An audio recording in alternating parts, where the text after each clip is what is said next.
family. Welcome to another episode of Naomi Spot. I am your host, Natasha Naomi Dukes.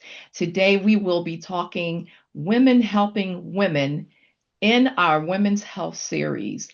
Today, joining me is Amanda Cordero. Amanda will be talking with us today about loss of a child and the strains that it has on a woman's mental health. Amanda, thank you for joining us today. Thank you for having me. Thank you. So, Amanda, we're going to talk today about grief and the loss of a child. Can you just start off a little bit with your story, just so we can get a Sure, background? sure. So my husband and I, we have been married for over 20 plus years. And in 2012, after a long battle with infertility Mhm. and going through fertility treatments, we conceived and we got pregnant. We were very excited. And then midway into the pregnancy, we were told that she was not going to survive. She was a lot smaller, and there were just a lot of health challenges going on. Um, and me being a woman of faith, we decided to continue with the pregnancy and just trust God and leave it in God's hands. And she survived for another 7 weeks. And at almost 28 weeks, she was born still. Oh, wow. Wow. Now, can I ask you, because I know that can definitely be very traumatic. How has grief of this situation changed you over time?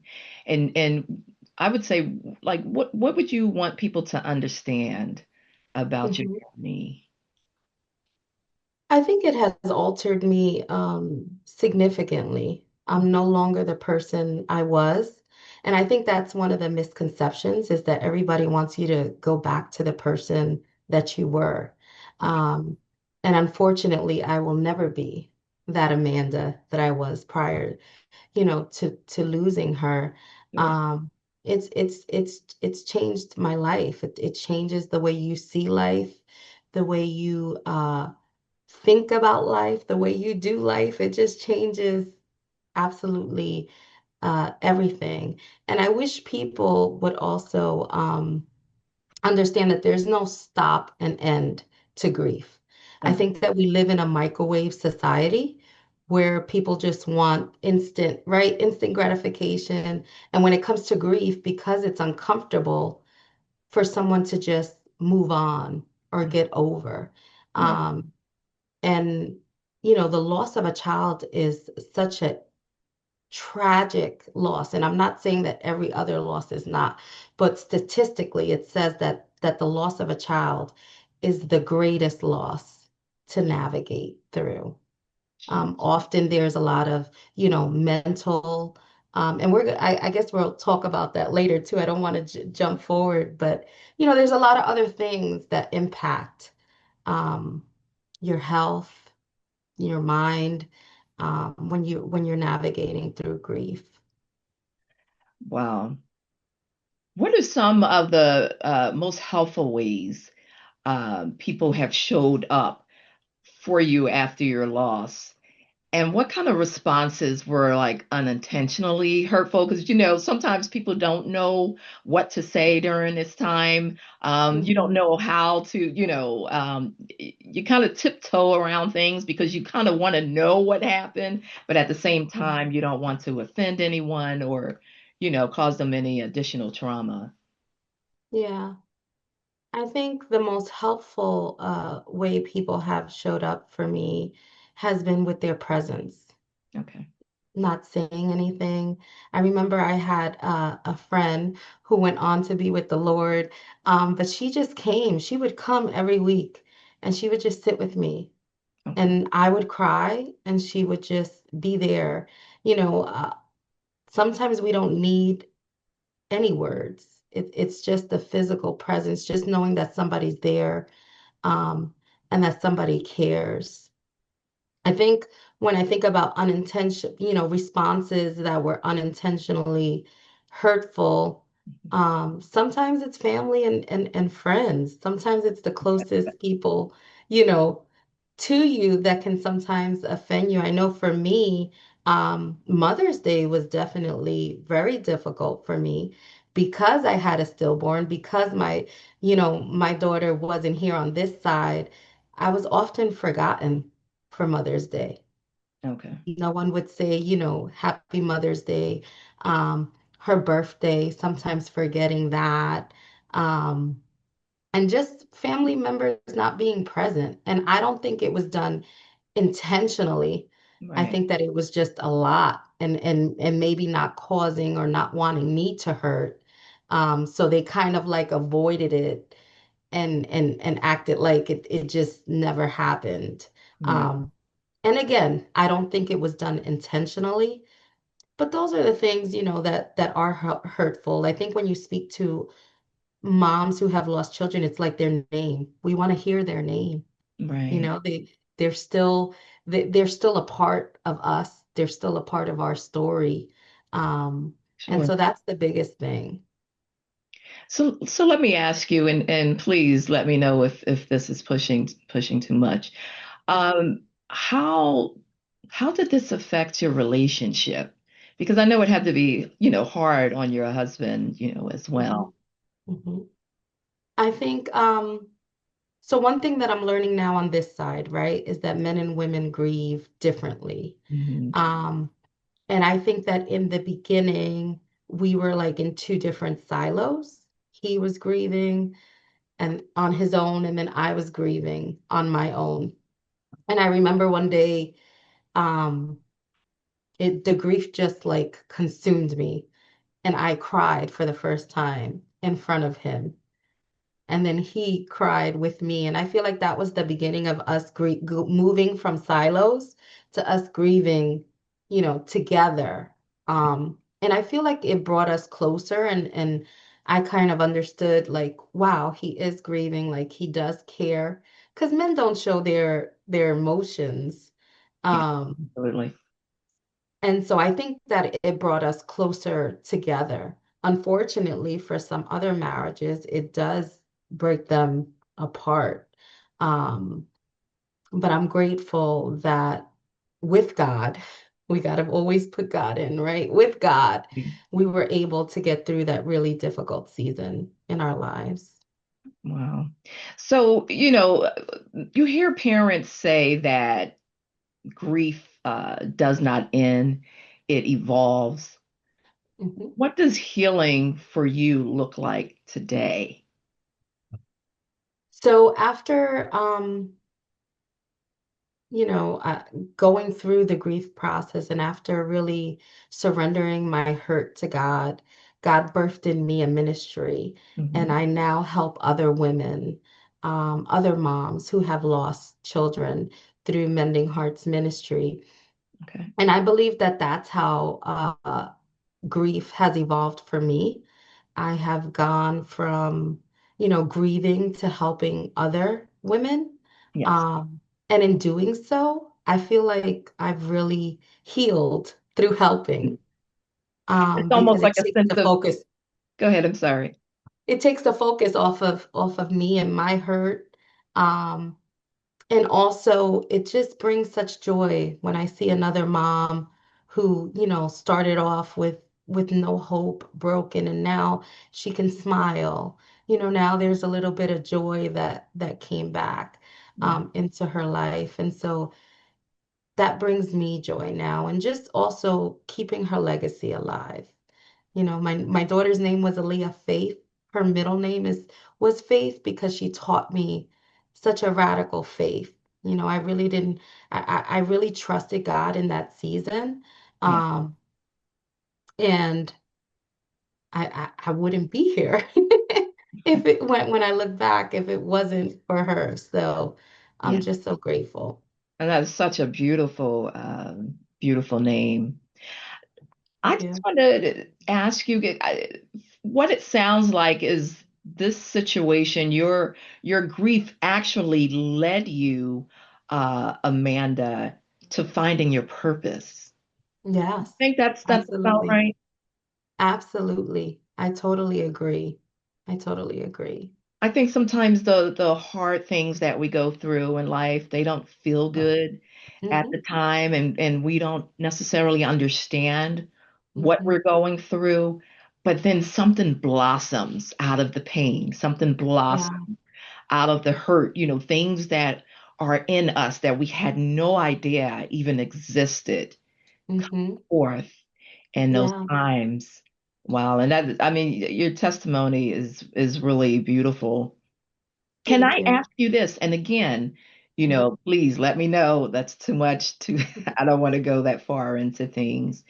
Um, at the time of losing your child, did you have your home already, prepared to receive a child? It was all, decorated and a Yeah, I nursery and mean, everything together. we did have a registry. Mhm. Um, the room wasn't done quite yet. We were starting to do the room because we were a little bit reserved when we, found out midway that she wasn't going to survive. So we were Okay. just like, which way are we going to go? But we did have a registry. And I remember the day that I called to cancel my registry, the lady on the phone was just like, why? Why would you want to cancel that? That doesn't make any sense to me. And Yeah, then finally I blurted out, because she passed away. And the fact that I had to, even go through all of that. Um, but it just shows you, right, how some people can be ignorant or not aware of just things that you can go through right. when you are pregnant. I don't think it's really spoken about. But Hmm. it does happen, and it happens more often than what we think. Yes, absolutely. And I think when that question, popped into my mind, it's because as you were talking, I'm just like picturing this whole situation, and I could imagine how traumatic it could have been just walking by and seeing the room that you taken time out to prepare Mhm. to receive a child, and now, that child is not there. Can I ask you, at that time, did you feel like angry with God at all? Absolutely. Even thinking about it now, I'm getting a little bit emotional because I remember leaving. So after I gave birth, they actually put you in the same um, section where moms have given birth as well. Okay. Um, and so I remember leaving, hearing other babies and just walking out without her and Yeah, just a box. yeah, That's all I had. right. Um, and it was really difficult. And so was I angry with God? Absolutely. I was angry and I ran from him. Like Hmm. I I I always reverenced God. It was never a thing that I didn't believe, but I was angry and Yeah, I didn't want to talk to him. I went to church, um, but I was physically there, but not mentally there. But I knew that I had to be there, right? I knew that I still had to stay connected enough to where I didn't kind of like lose my mind, yeah. but angry. I was very angry with him because, you know, I I had faith. That's why I called her faith. I mean, even to the after giving birth, I pleaded. There was no crying, there was no nothing after I gave birth. And I was like, Lord, you can still do it. Right. Still to the very end. I'm Yes. like, I know what you did for others. Like, you can still do it. Um, and so that was very, very difficult. And it took a long time. I can imagine that it did. And I think sometimes people, they see you and they can see your strength. They see where you are now, and they would never believe that behind the scenes, you weren't always the strong person. The times of crying and just thinking about the child, or certain things that trigger, certain words, or even a song or something that can pop up that will trigger you to even think about your child or to cry. Mhm. People are so sometimes so inconsiderate when it comes down to having empathy for someone who has Mhm. lost a child. It's kind of like that, okay, it happened, get over it, Mhm. sometimes mentality.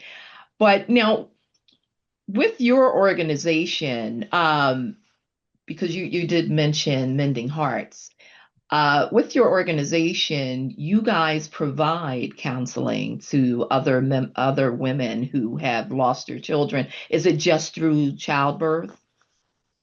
No, so we provide support. We provide an online support group, Mhm. and it's for any mom of loss from, miscarriage all the way up to adult. Just so happened that I lost my daughter at birth, but we do have other volunteers and mothers who have lost their child through murder, suicide, sickness. And so the heart of the ministry is to provide any grieving mom or any grieving grandmother with hope, love, and support. And Okay. I think what makes our um, organization a little bit different is, I remember when I lost my daughter, this was 13 years ago, there Okay. really wasn't much support. And the support that they did have, it was basically, you come to a group and the moms are just sharing how they feel today. Oh, I had a bad day, and Hmm. just crying. And then you leave like sometimes worse than what you came in. Oh, wow. And I wanted Mending Hearts to be a place that was different. I wanted it to be a place where, yes, moms can connect, yes, moms can share, but also that they would leave with a word of hope and that they would they would leave uplifted. And so that's the difference that I believe the service that we provide. We're not a counseling service. We're more of just a peer support group. Okay. Every single mom that ministers is a mother who has walked through the pain and the journey of grief and loss. Okay. So now let me ask you, is this a free service or is there a fee associated? So our online support groups are completely free. And we meet the first and third Monday of every month, with the exception of the summers where we only meet once a month. We also provide a grief course for Okay. moms who feel stuck in their grief. We help give them the tools to help them navigate and just break free from all that stuff that you kind of go through, shame, depression, um, all those things. And then we also do an annual Beauty for Ashes conference, Okay. which is going to happen on March 7th. And that allows all of us to kind of get from behind the cameras, get up in person, up close and personal, Hmm. and we just love on them. We fellowship, we praise, and we get a word of encouragement. So I'm super excited about our upcoming conference. Where's the conference taking place? So the conference is going to take place in Sewell, New Jersey, Okay. at the Perfecting Church. Okay. And what time is the services? It's going to be from 9 to 4 p.m. 9 a.m. to 4 p.m. Okay. And I have another question because as you were talking, I was just thinking, how has losing your child shaped you? Like, how do you see yourself as a parent, as a person, as a woman? Yeah, I think as a parent, it has made me definitely grateful, Mhm. grateful that I have the title as mother. I couldn't conceive. And when I look back, I'm like, wow, she made me mother. Um, and so I'm so grateful for that as a parent. Um, we have not had any other children since her. Okay. Um, and God willing, we will be adopting in March. So we're super excited. So Oh, I'm that's not sure wonderful. how that's gonna unravel, right? It may make me a little bit more cautious, I think, Okay. as a parent because of the loss. That's a blessing. But as a person, I think that I am definitely more compassionate. Okay. Um, Definitely more grounded in my faith. It has made my faith a lot stronger. And as a woman, I believe more resilient. Definitely, I don't give up. Yes. And that's something that I think that shaped me Right. I during, go ahead. I'm sorry. no, go ahead. Sorry. I just was going to say that I think these types of situations definitely bring out a strength in you that you did not know was there. And just being a mother, it Mhm. changes the person you are. It changes how you see things. It changes how you view life. And Yes. I'm so excited for you and for your husband. Let me ask you, what kind of support or resources made a meaningful difference for you? I'm hoping that there's something that you can share with our viewers, some of the material or sites, different resources that you looked into that you found very helpful. Yeah, I believe it or not, the biggest thing for me was church. Church played a huge role. Was one of the best resources I think I had. I found anything and everything that they were offering surrounding healing. Okay. Um, I took advantage of. And then we had kind of like small group circles, Okay. and I remember coming and just crying, and they were patient with me. They loved on me, and Yes. they supported me. Um, there is something called grief. I wish I could remember. I'll share it with you after. There Okay. is something the churches do globally for grief, and Okay. they're kind of like small circles. I think those are really helpful. But for me, believe it or not, it wasn't any other resources. It was church and God that Right. really played a part in my healing. Guys, you'll be surprised to know the services that your local church may offer for mothers going through grief, as well as for fathers. There usually are services provided for both of you out there. The church is a wonderful place to turn to because, the church is going to speak life into you. The church is Yes. going to help try to restore hope. So the church Mhm. is an excellent place to turn to. You may, if you're going through a situation, you may want to consider looking at your local church, or a church, maybe a friend or whoever you may know, a coworker, have invited you to, maybe going out and just finding more about the ministries and services that they offer. One last question for you, Amanda. For Mhm. parents or caregivers watching who may be grieving right now, what would you want them to hear most about your story? What part of the healing process do you think is very important for them to know in their grieving?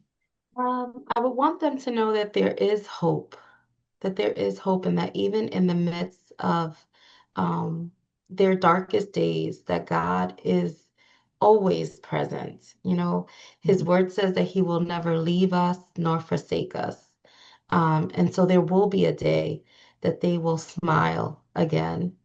There will be a day when joy has been restored. Mhm. Um, And there will be a day when they can live again. Because I think so often we just think, that's it, it's over, right? My life is over.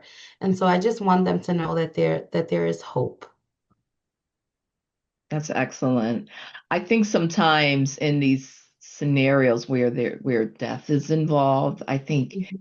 um, people tend to believe that, okay, life is over, Yes. because especially for a mother, it feels like a part of Mhm. you. And I haven't lost a child, but I've been around other women and I've watched them, completely just break down and shut off from the public. And Yes. just to see that happen, it could, and to hear them just talk about how they feel like, a piece of them or a huge chunk of them has been taken away and they Hmm. can't ever get that back. Hmm. I agree with you.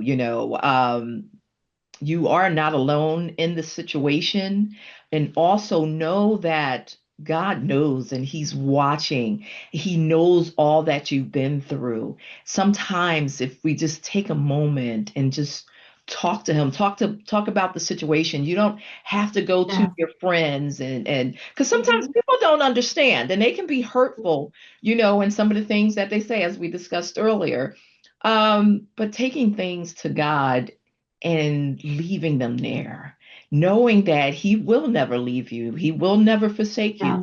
but also that, everything that we go through as believers, and somebody is going to get mad at me for saying this, even as non-believers, it's Hmm. all working for the good, Yes. okay? It all Hmm. is. God has a plan for each and every one of us. And Yeah. those hard, the painful things that you go through, they are going to build you up and make you stronger and walk you straight into your purpose. I promise you. Yeah. Don't give up on God. Don't Yeah. give up on your family. We need you to stay present. We need you to know that you are loved. Don't give up. Yeah. Amanda, I really appreciate you coming on and having this discussion with me today. I'm tongue-tied.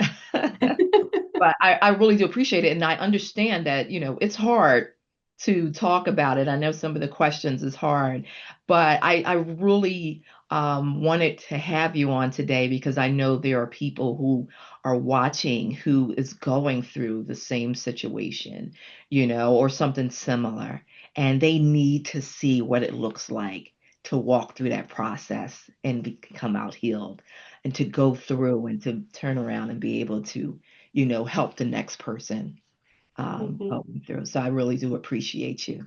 Thank you so much. Yeah. Can you give us your website and a phone number where you can be reached? Sure. So our website is www.mendingheartsministry.org.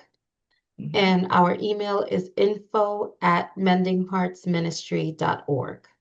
Thank you so much. Guys, check out Amanda's website if you are in need of counseling, if you need someone to talk to who has been there, been through some of your same situations. I know that Amanda's organization has helped several churches in the Philadelphia area, so they are known. It's not like this is an organization that no one knows. They are known. They know what they are doing. Reach out to them. Thank you so much for joining us, Amanda. Thank you. You have a blessed night. Well, hey, family, my next guest is known as at Day MedLife. She is a Christian, proud USMC veteran, medical assistant, a dedicated pre-med student. She serves families as a birth doula and placenta encapsulator. And please let me know later if I said that word correctly. And is currently expanding her services to include postpartum doula support and childbirth education classes. What truly sets her apart is the heart she brings to her work. Please help me welcome Doula Dayonnie Gibson. Welcome, Dayana. Well, thank you for having me. Oh, it's such a pleasure to have you on with me today. Dayana, for people who do not know what a doula is, it's not a term that you hear often. I think it's just become a little bit popular. Can you let people know what exactly is a doula? Yes. So a doula is basically another portion of a birth team. So basically, sorry, let me start over. A birth team is just basically if whether you're having a home birth or if you're having a hospital birth, these are the people who are coming together to help you prepare for labor, Mhm. prepare during your pregnancy and everything for your birth process. But as a doula, I'm not taking over your birth partners already. I'm just an addition to your team. And we provide emotional support, information, and then also physical support. So that could be, I wrote down some different examples like during pregnancy support, that could be birth planning, comfort techniques, and emotional guidance. Okay. And then during labor and birth support, we can Okay. do pain management, position help, advocacy, and continuing care. And then also with postpartum support, newborn care, breastfeeding, recovery support, and emotional reassurance. So let me ask you, what inspired you to become a doula? So I guess it kind of all started with my own birth story. I actually want to be OBGYN, and obviously, Okay. that takes plenty of school to get to that point. But Yeah. until I get to that point, I wanted to put myself into a room of being already in a birth space and learning about it. So from my birth story, when I was born with meconium aspiration syndrome. So at first, the doctors were telling my parents that, oh, I might not make it, only had 2 weeks to live. Mhm. And my dad and my mom just continued to keep praying. But one day when they prayed and they laid hands on me, the Lord healed me. And then after that, from that point, I wanted to be a birth person who would help, give people information, help people prepare, because my mom was not prepared for her pregnancies and things like that. Okay. But I want to be someone who helps prepare people to prevent disorders or issues from happening, or if they do have a possibility of something, like say they have gestational diabetes or something like that, I can help them prepare for outcomes and different things that could happen at their birth. What exactly are you doing with the placenta? Because I see that you're actually doing artwork, it looks like, with the placenta. Can you explain Yeah. that to us? So, do you want me to explain the artwork piece first or like the encapsulation Yeah, portion? tell us both and do it in your order. Okay, so when it comes to the encapsulation, I'm basically, well, my process first starts with making sure the timing and everything is right. First, I check with my patient and like their medical records, verify that they don't have any diseases or things that could prevent them from Mhm. being able to have placenta encapsulation, such as like autoimmune disorders and things such as that. And then once I do a health screening and I find out, okay, they're okay to get the placenta encapsulation, then it's all about timing. So I have a certain window of when I'm able to encapsulate the placenta. Most moms, if they freeze their placenta after birth, they have up until 6 months as long as it continues to stay frozen Okay. for ultimate freshness. Some Okay. people do wait a year, but it's mainly recommended to get it done within in 6 months, sorry. So But I'm mhm. sorry. I'm just like That's a, I'm just fascinated when I saw the video. It's like so you're turning it into capsules. mhm. Okay. So So, that's for the mother to then ingest. mhm. Go ahead. I'm gonna let you talk about that. Oh, okay.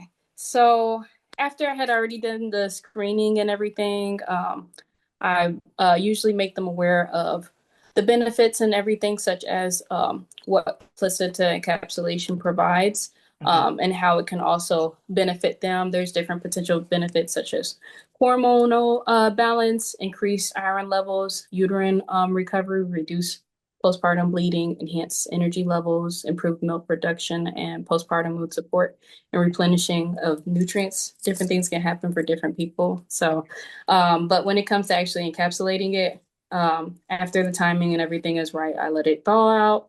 And then I start with cleaning it out. So I have to strip the membranes from the maternal sac.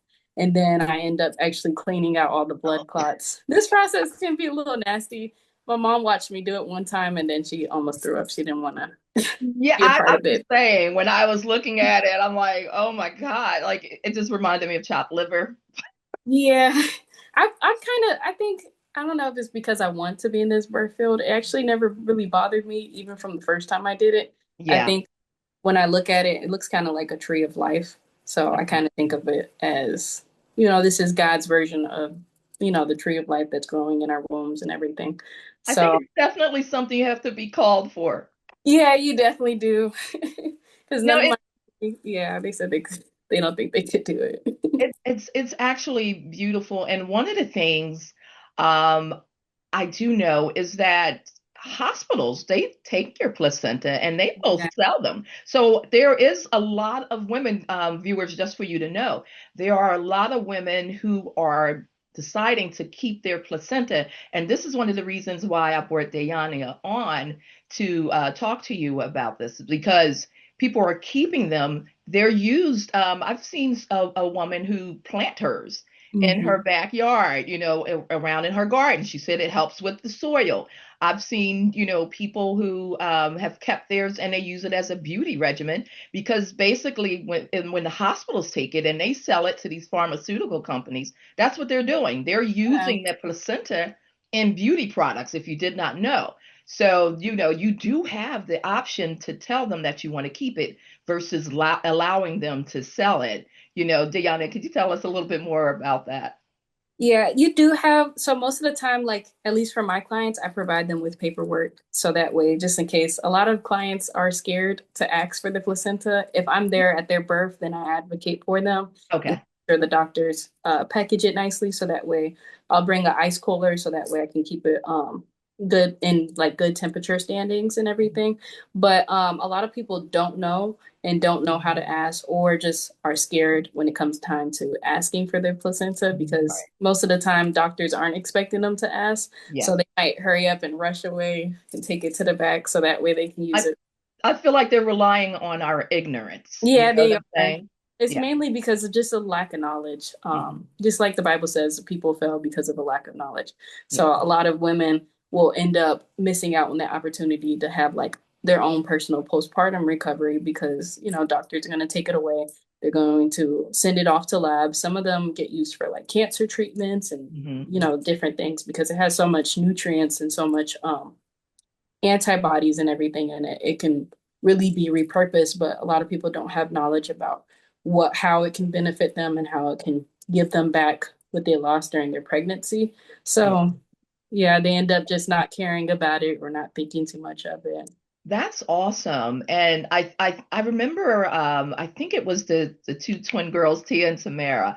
I Mhm. remember some years ago watching their show and one of them did that. They kept the placenta and they had it in a jar and they were like tasting it. I was like grossed out.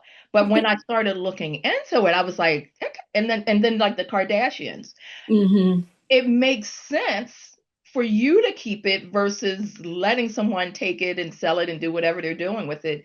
But women lose so much when they give birth. I've seen women lose all their hair. I've seen women get sick. Yeah. One thing we do not pay attention to is when female animals, when they give Hmm. birth, they actually eat their placenta right at that time. So we look at it as something gross, and it's because we don't understand the body and how it actually works. So to have that placenta could restore a lot of the damage that has been done to your body while carrying the baby. Gosh, Dania, I'm just like, Yeah. just I seeing, It's even in hair products and everything too, but I think that's a lot of the times why animals have faster recoveries because you don't see animals waiting in a hospital for 3 days. Most of the time, they just eat their placenta and then they go back right, to right. their daily lives. Wow. So let me ask you, when you decided that this is what you wanted to do, what did your family say? At first, my mom was like confused because she didn't know I was actually going to be taking the placenta and actually turning it into encapsulation until she actually seen it. Okay. And it was all fun and dandy until actually seeing the placenta and they're like, oh well, like this is real. This looks like an organ. So they, you know, feel like they'll support me from afar. Okay. Listen. So, well, let me ask you, how long does it take to actually make those capsules? So the whole process, like if you're doing it based off of trying to like focus on time wise and everything. Most of the time, I try to get them done within 72 hours. So usually I'll try to finish the whole process in between then because cleaning it out could take an hour. And then when it comes to after you're cleaning it out, then you also have to steam it. And then you have to get, there's different forms of like Chinese traditional medicine. Okay. That's what I use for the placenta when I'm steaming it actually. Okay. And that steaming process can take 30 minutes, just so that way it helps kill off any extra like bacteria or any bacteria that's exposed to the placenta before it got steamed. Okay. And then the dehydration process can take from 12 to 18 hours, just to make sure that it's fully dehydrated. I usually end up waiting in between Like I at least wait until after 12 hours, and most of the time around 14 or 15 hours, it's usually done. But Is yeah. that the picture that we saw with the beautiful artwork at So that process? so with the so actually it's gonna be the one that looks like little, I wouldn't say they look like, it looks like little tiny sausages, like burnt Oh, sausage. yes. Okay. Yeah.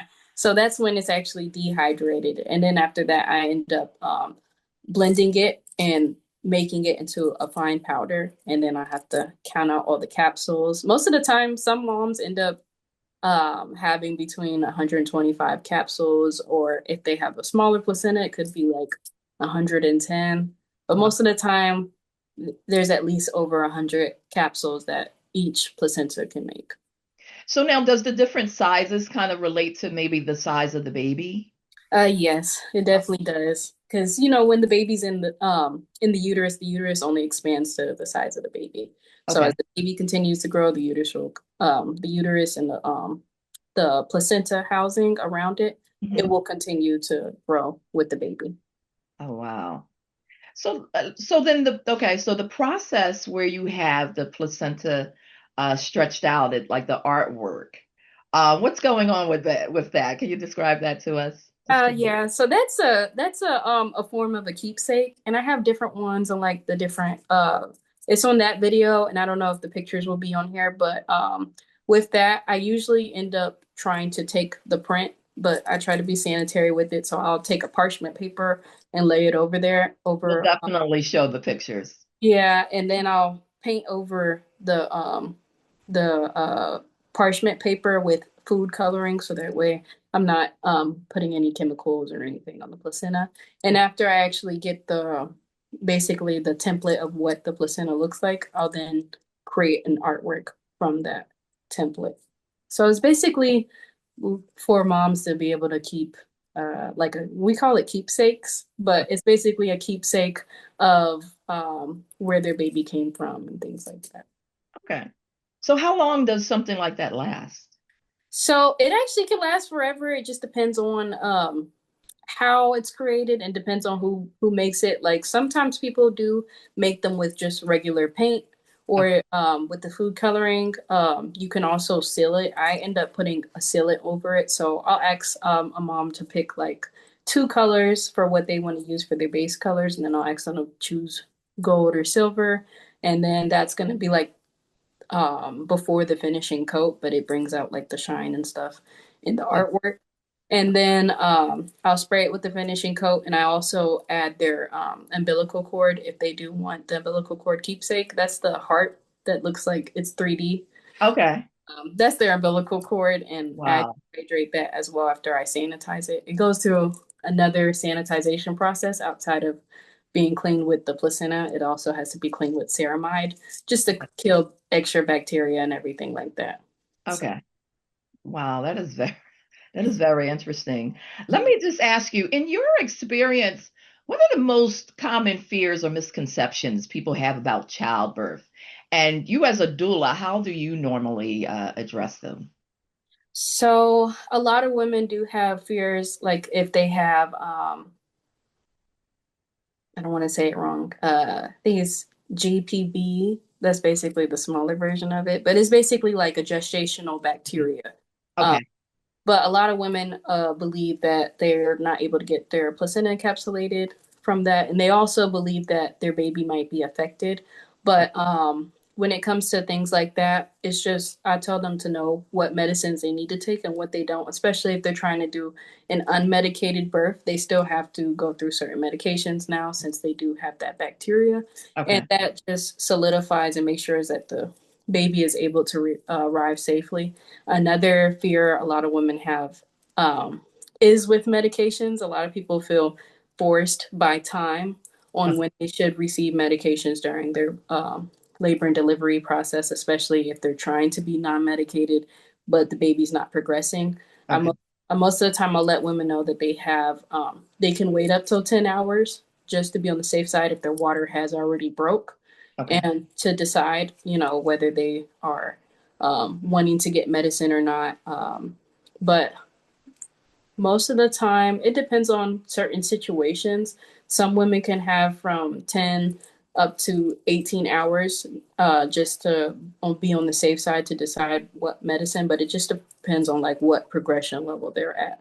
So yeah, like I had a client, she was dilated at 4 centimeters for about 5 hours, and then eventually baby just started coming. So Okay. at first, the doctors were trying to pressure her to get medicine and everything, and she said she didn't want to get it yet because she wanted to wait and try to do a natural delivery. And eventually, she ended up waiting, and baby ended up coming. So Okay. It just makes me think back when I had my second child. Oh my gosh. I was not planning to have, I'm sorry, you can hear the ringing in the background. Um, I was not planning to use medications. However, when I went into labor, it was so late in the game. I had no idea. He just came out. yeah, So there was no time to get any medicine or nothing. It was like soon as I got to the hospital, bam, he just shot out. But I was so happy about that. I'm not going to complain. yeah. Most of the time on the second pregnancy, things speed up a lot quicker. So Oh my goodness. And I was just so excited because I was told as a young person that I would never have children. And then to be having a second child, it was just really awesome for me. Let me say this or ask you rather, can you talk about the importance of advocacy during pregnancy and birth, like especially for women who may feel unheard or marginalized in medical settings? So it's definitely important, especially at least I can speak to on when it comes to single moms. Sometimes they don't have people there and they're kind of scared. They don't have enough information. And when it comes time to them being in that birth setting, it's just them, the doctors, and the nurses. And they're kind of just not getting any second opinions. They're just kind of listening to whatever the doctors say. And they could be subjected to either being overcharged or using medicine and things that they probably did not need because they weren't prepared. A lot Okay. of women too, even with the last client I was in, she was feeling pressured to take medicine just because the doctor was saying, "Oh, we want to speed this up." They Mhm. basically just wanted to go home early, so they were trying to speed up Oh, her wow. pregnancy. Okay. Yeah. And I told her, well, you don't want to bring stress on the baby. So if you want to wait and allow the baby to come naturally, you can do that. You don't have to feel pressured because certain medicines, they do speed up the labor process, but they can also cause distress on the baby. Now, some doctors may be able to know what to do in certain situations, but you don't know how the baby could handle that stressful situation. Right. And a lot of women, especially during pregnancy, some women don't know about doing exercises to help them prepare for labor. Some don't know about like simple things as drinking raspberry tea or things like that because a lot of doctors or certain OBGYNs aren't educated on like holistic sides of things and learning how to, well, basically helping their clients prepare for labor naturally so that way when it comes time to delivery, they're able to have a successful pregnancy or not have trauma because a lot of women will sorry, my thing cut out. No worries. A lot of women will go through a lot of birth trauma within their pregnancy because not being educated, not having advocates there, not having people there with them, and then just being subjected to all the medical advice that doctors are giving, but not fully explaining. Okay. And that's where the doula comes into play because I think that, we do need to have someone there because it is no secret that in the medical field, women of African descent are treated differently when it comes to having surgeries, when it comes to childbirth. There's that whole medical thing of, African American women can tolerate Have a pain high pain more, tolerance. just some ridiculous things that they say which will cause them not to treat you or give you the comfort that you truly need at that time. So it's wonderful to have someone there with you in the hospital that can advocate for you. That is an awesome thing. I just want to ask you real quickly, what does the raspberry tea do? So the raspberry tea is basically just supposed to help, in a way, it helps your uterine lining like expel something that's there or something. Like Okay. let's see, I actually just had an example. That is interesting. To, I wish I'd known all of this stuff. yeah, which I told my mom, I wish I couldn't have been her doula, but I wish she had a doula. Because Yeah. she had a lot of complicated pregnancies. The last one, which was my little sister, she was the only non-complicated pregnancy. Okay. So then what is the difference with a doula and a midwife? So the midwives are usually like, for example, sorry. For example, they're like a doctor, but they're not a doctor because obviously they didn't do all the doctorates. They didn't go to medical school. Mhm. They're usually able to go to a nursing school and be like a nursing midwife. Okay. But for them, they are usually clinically established as a midwife. So like I can't go and be a doula. I have to go to a 4-year school for midwifery, and usually that's through.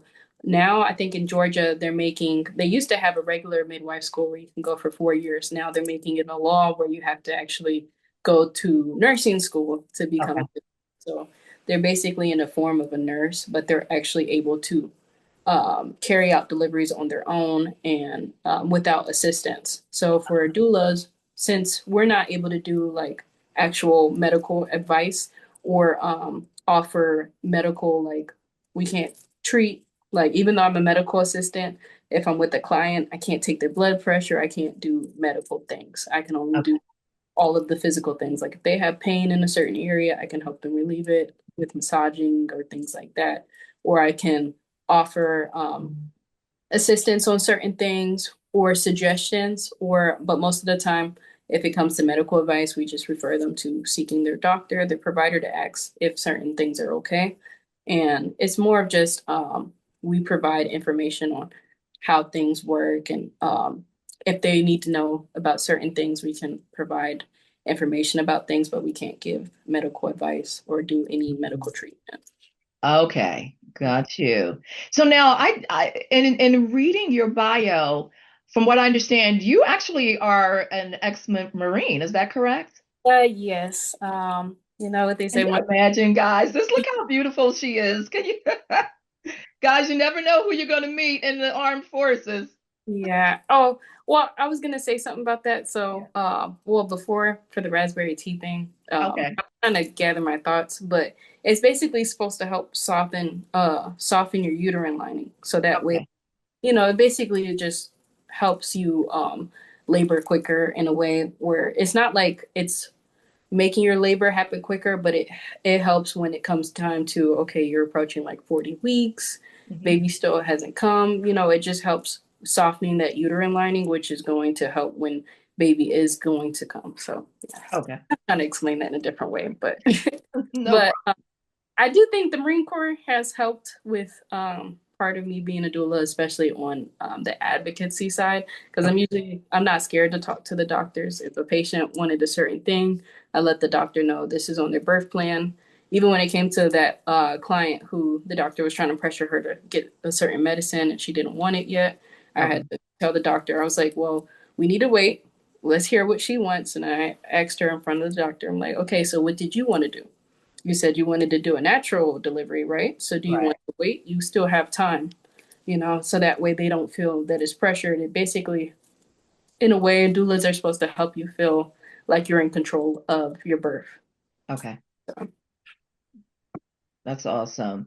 Now, what advice would you give to someone considering working with a doula?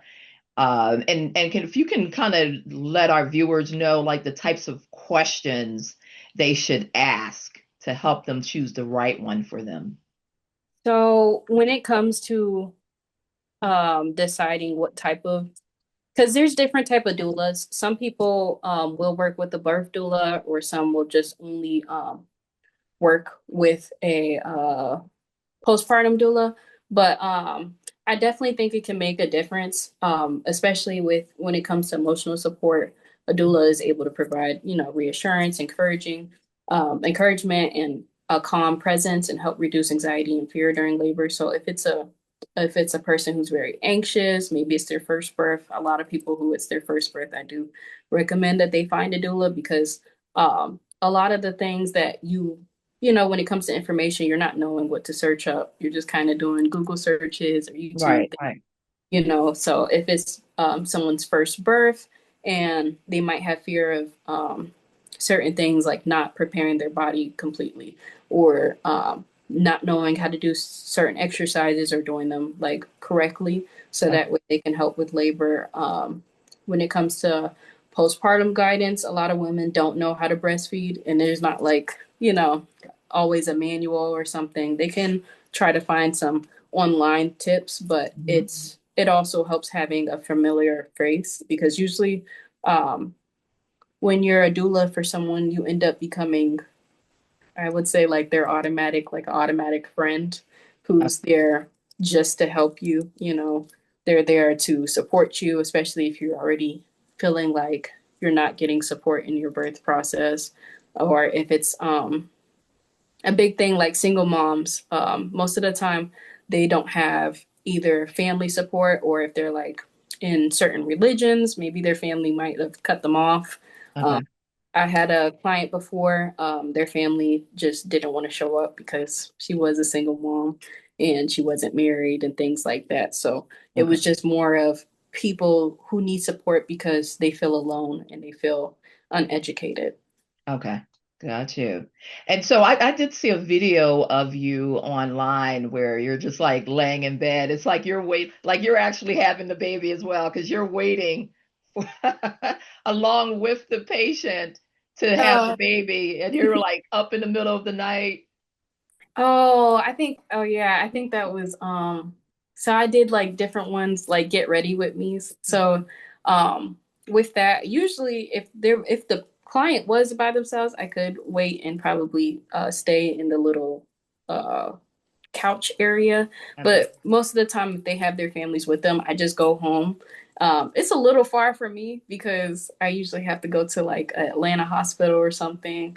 So Okay. I'll just like try to plan my time right. I'll probably go home, sleep for like 3 hours, get back up. I guess the Marine Corps prepared me for that since we didn't get that much sleep. Okay. But that's kind of how I would go about that. And then I would keep my alarm. I would be checking my phone every hour. So I have an alarm going off every hour on the hour. So Okay. that way I don't miss anything. And Yes. yeah. So Oh, wow. Dayonnie, could you let our viewers know if they're interested in your services, where they can reach out to you? oh yes. If you are interested in my services or if you just need advice or when it comes to just like if you're not in Georgia, I do provide virtual assistance or even just support, whether it's emotional or just informational support, but it's all on my Instagram. I will be creating a website soon, but for right now, everything is on my Instagram. And that's basically my digital business card. I do respond and I usually give my clients my phone number. So if you want more information, I only give it out through my Instagram. So Okay. And do you have an email address where they can email you as well? yes, it's godsflower dot llc at gmail.com. Okay, great. Thank you so much for joining us today. We'll see you next time. Okay, thank you. Have a great day.